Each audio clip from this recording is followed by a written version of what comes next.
Good morning, good evening, friends. Welcome to my channel, Ek Kitab Se Ek Moti.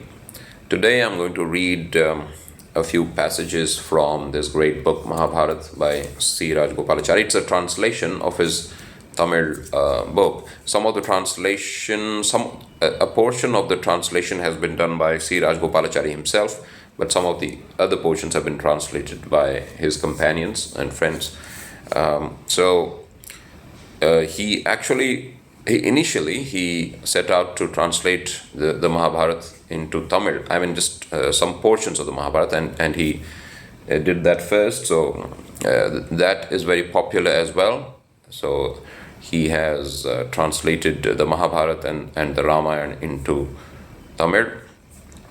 And later on, these were also translated into English. So the Bharatiya Vidya Bhavan has published the English versions. So you also get the Ramayana of C. Rajagopalachari, the Mahabharata, and then Tirukkural.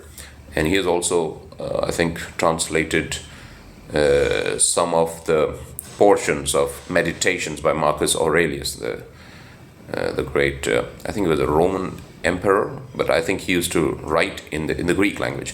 Anyhow, so the Meditations of Marcus Aurelius, that is C. Rajagopalachari, translated that as well. C. Rajagopalachari was a chief minister of Tamil Nadu, and he was also a very wise man and a very well-read man. He met John F. Kennedy as well. I think many people who met him used to have this comment about his very sharp and incisive intellect, penetrating intellect. So he was able to sift kind of, the relevant from the irrelevant and the true from the false. So he had that great power of discretion and this ability to discriminate between right and wrong, irrelevant and relevant. So that's a little bit about C. Rajagopalachari, Chakravarti Rajagopalachari, but he was popularly known as Rajaji. So, for example, I'm just looking at the back of this book, and it says, all of Rajaji's works, especially on Marcus Aurelius, the Bhagavad Gita and Upanishads, are popular. In Mahabharata, he has displayed his inimitable flair for storytelling and applying moral of stories to the needs of modern times. The stories were originally written in Tamil and have been rendered into English mainly by Rajaji himself. To have preserved the beauty and spirit of the great original in refined and simple English is an achievement of the highest order. I think Mahatma Gandhi used to call him the conscience keeper of him, that is, of the Mahatma himself. And he was the chief minister of Madras. Back then, Chennai was called Madras. He was also the governor of West Bengal and also the Home Minister of India. And he was the first Governor General of India. So I recommend this book. Buy it, read it, think about the contents and digest the information and try to apply it in your life.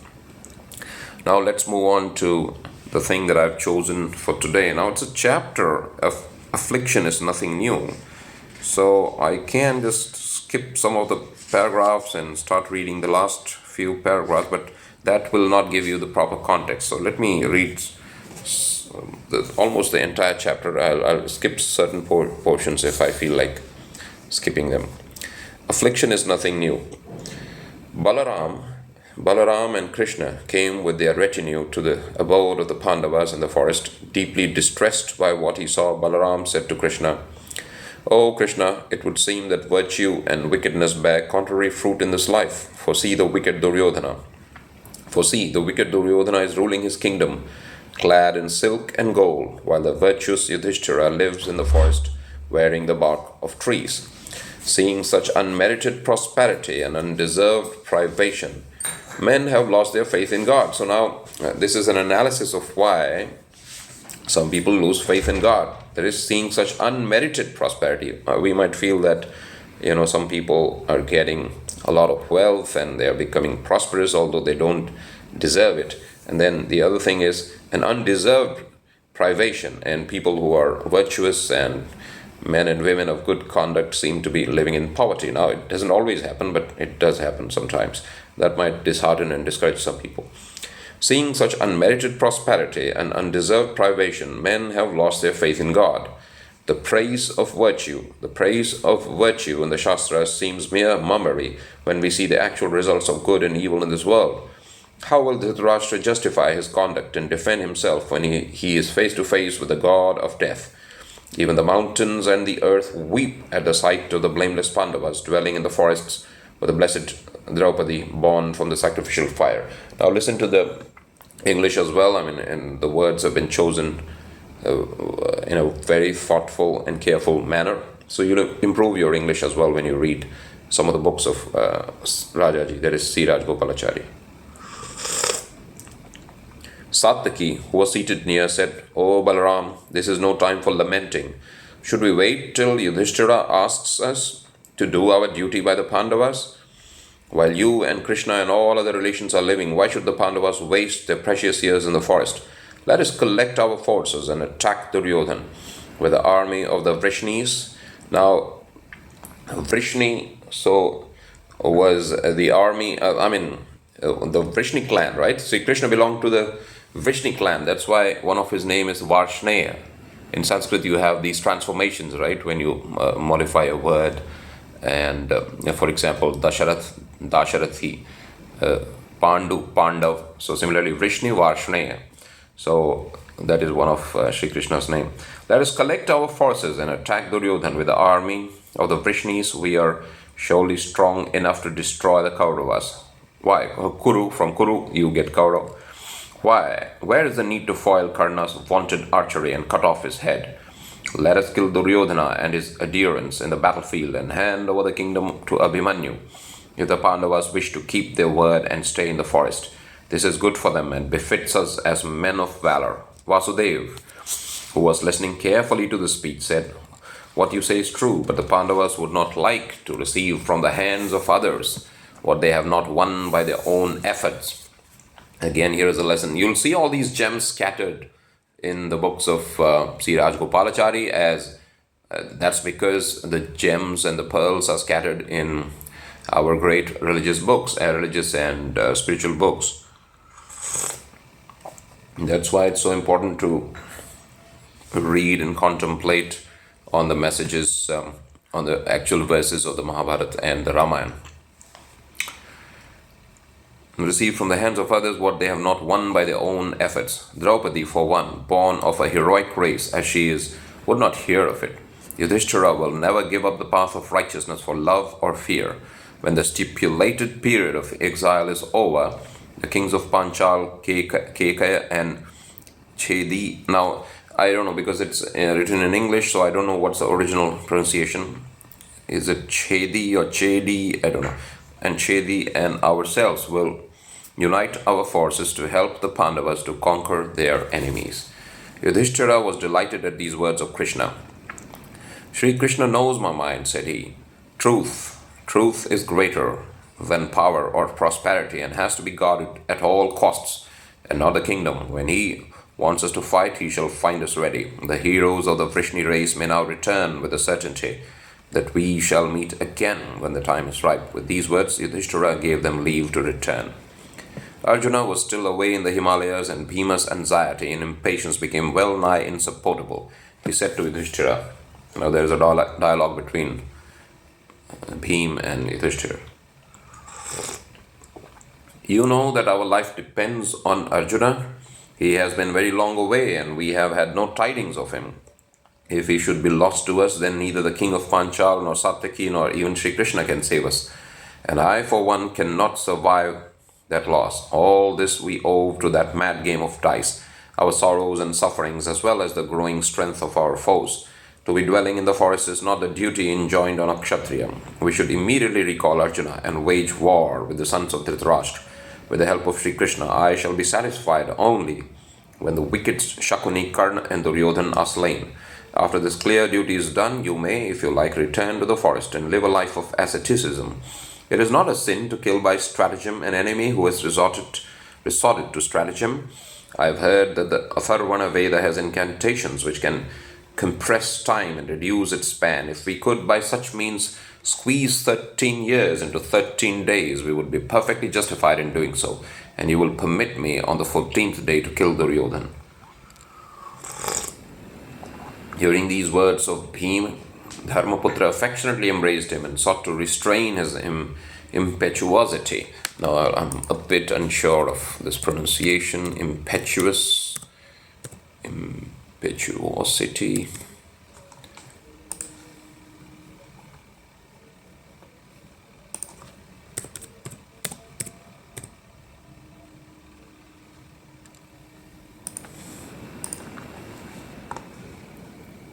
Impetuosity seems to be right. Let's see.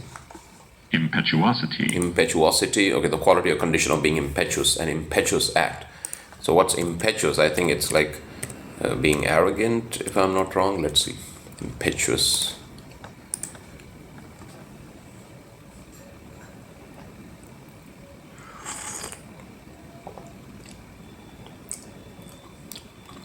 Acting or done quickly with little or inadequate thought. Sorry, it's not arrogance.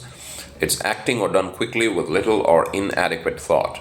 Having or marked by violent force. Impetuous, having waves. Okay. Hearing these words of Bhima, Dharmaputra affectionately embraced him and sought to restrain his impetuosity. Beloved brother, as soon as the period of 13 years is over, Arjuna, the hero with the Gandhi, and yourself will fight and kill Duryodhana. Be patient till then. Duryodhana and his followers who are sunk in sin cannot escape. Be assured of it. So there are so many good things that you learn from it. Don't be impetuous, don't be impatient. Sometimes it's better to just wait for the right occasion, because justice demands it. While the sorrow-stricken brothers were thus engaged in debate, the great sage Brihadashva, now it's Brihadashva or Ashwa, I'm not sure, because it's like written in English, so I think it should be Brihadashva. The great sage Brihadashva came to the hermitage of the Pandavas and was received with the customary honors. After a while, Yudhishthira said to him, Revered sage, our deceitful enemies drew us into this game of dice and cheated us of our kingdom and riches and drove my heroic brothers as well as Panchali and myself to the forest. Arjuna, who left us a long time ago to get divine weapons, has not returned as yet, and we miss him sorely. Will he return with divine arms, and when will he be back? Surely never was there in this world a man who suffered so much sorrow as myself. Now there seems to be some pity in Yudhishthir here. The great sage replied, Do not let your mind dwell on sorrow. Arjuna will return with divine weapons, and you will conquer your enemies in the fitness of time. You say that there is no one in this world who is as unfortunate as you. Now, that is not true, though everyone tried by adversity is inclined to claim preeminence in sorrow because things felt are more than things heard or seen. There is a very wise thing here. There are a few wise things. Let me just unpack them a bit, and then I'll move on to the next paragraph.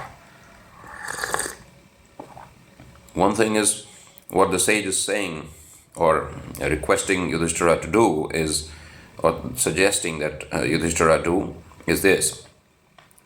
Don't dwell on sorrow. Do not let your mind dwell on sorrow.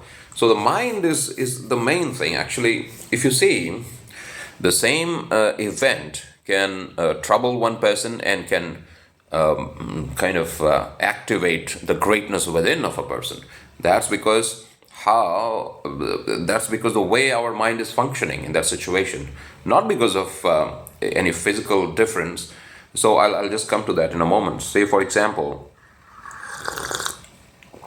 you have two men with the same physical resources, same mental resources, same educational resources. So they have the same kind of experience and background.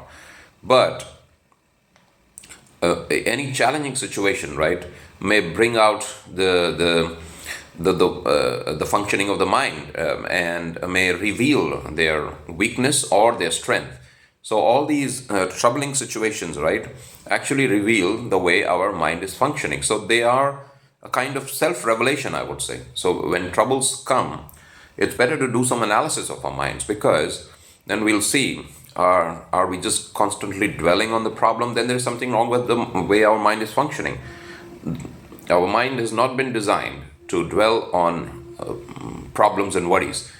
The mind has been designed to think of creative solutions. And the other thing is, the mind is designed, if you're a devotee, to be constantly thinking of God and of His goodness. And even when something that you consider a problem comes, you should actually, if you're an ideal devotee, the problems also come because of some kind of permission given by God. So that's what we learn from the book of Job in the Bible, on which I made a video. So it's very important to take control of your mind. So we'll come to that in a moment.